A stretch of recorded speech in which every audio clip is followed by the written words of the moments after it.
মাই simple tradition চ্যানেলে আপনাদের স্বাগত। আজ আমি আপনাদের মাছের পকোড়া বানিয়ে দেখাবো। আমি কাতলা মাছের দুটো পেটি নিয়ে নিয়েছি, ছোট ছোট করে পিস করে কেটে নিয়েছি। এরপর লেবুর রস হাফ চামচ লবণ দিয়ে মেখে নেব। দেখুন আমি হাত দিয়ে মেখে নিচ্ছি।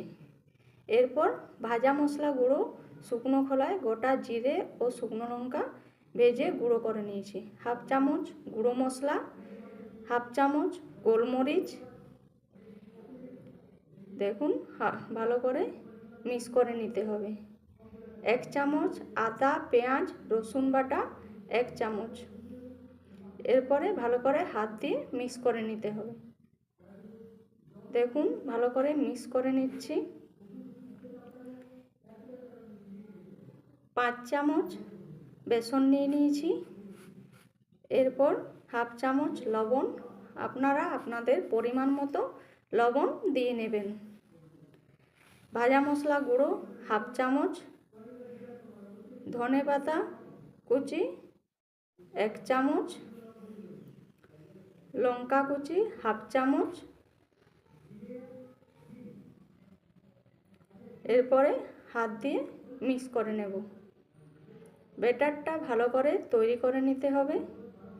অল্প অল্প জল দিয়ে ব্যাটারটা তৈরি করতে হবে। একই সাথে বেশি জল দিয়ে দিলে পাতলা হয়ে যাবে। ব্যাটারটা খুব পাতলাও না আবার মোটাও না, ভালোভাবে ব্যাটারটা তৈরি করে নিতে হবে। দেখুন আমি অল্প অল্প জল দিয়ে ব্যাটারটা তৈরি করে নিচ্ছি। ভালো করে মিক্স করে নিতে হবে। এরপর কড়াই গরম হয়ে গেছে, সাদা তেল দিয়ে আমি ভেজে নেব। দেখুন ব্যাটারে ভালো করে পিসগুলো দিয়ে নিচ্ছি। পিসগুলো ব্যাটারে ভালো করে দিয়ে একটা একটা করে কড়াইয়ে দিয়ে ভেজে নেব। প্রথমে 30 সেকেন্ড আপনারা ফুলে দিবেন, তারপরে সিমে করে ভাজতে হবে, না হলে পুড়ে যাবে। বন্ধুরা আপনারা এটা বিকেলের নাস্তাতে বানাতে পারেন। বাড়িতে কেউ এলে বানিয়ে দেবেন, খুব টেস্টি হয়। একবার বানিয়ে দেখুন, খুব ভালো লাগবে।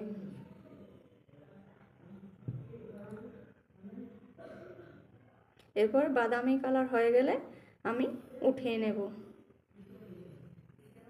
দেখুন বাদামি কালার হয়ে গেছে, আমি উঠিয়ে নিচ্ছি।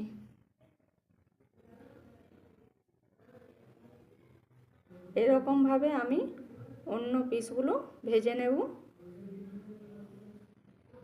দেখুন আস্তে আস্তে করে সিমে আমি ভেজে নিচ্ছি।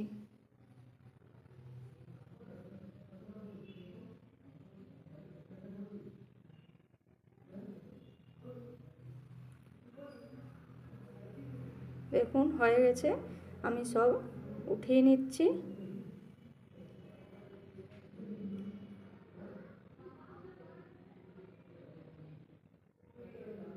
এরপর আমি সাজিয়ে নেব।